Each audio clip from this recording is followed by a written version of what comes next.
lwyd y dydd heddiw. Ac fel y gwyddoch, dyw Dani ddim yn derbyn na am ateb byth.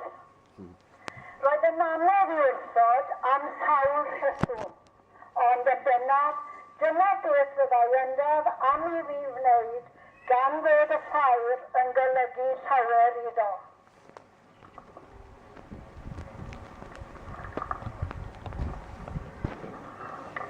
Fel rwy'n deall, roedd y ffair yn arfer cael ei chynnal yn blynyddol tan iddi orffen yn y flwyddyn 1922.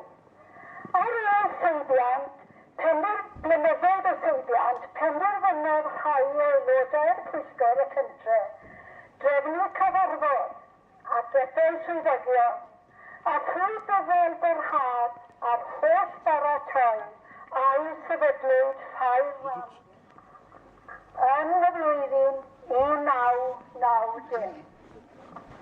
A dyma yr wythfed ar hugain ydyw hon eleni.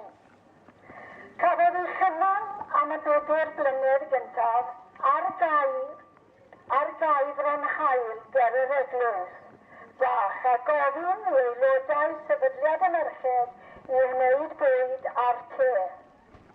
A hynny, os coelwch, yn Pent Dyji Harol, Ty Hywel, llawer o hwyl ag atgofion lu.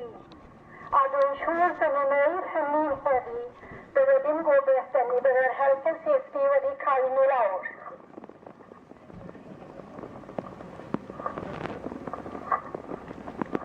Yna, symudodd y ffair i gau y ganolfan yn 1994, cael credyn boethi syweini y bwyd, ac wrth gwrs mae y ffair wedi ehangu llawer o'i erbyn hyn. A dyna lle mae y bobl ifanc, y plant a'r oedolion yn cael cyfle i elwa ac i feithrin talentau mewn sioeau bach.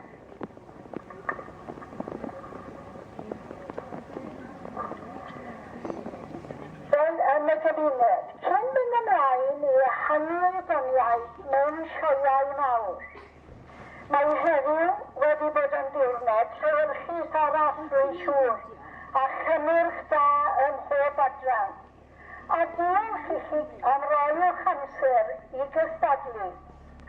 Ni all pawb ennill, ond daliwch ati a llongyfarchiadau i ymyswyr i gyd. Diolch i'r pwyllgor am ei gwaith diflino ac am y gwahoddiad i fod yn lywydd y dydd heddiw. I'd like to thank you all for your support and I wish every success to the fair in years to come. Diolch yn fawr iawn. A hoffwn ddau o'r cyfle i diolch i gilydd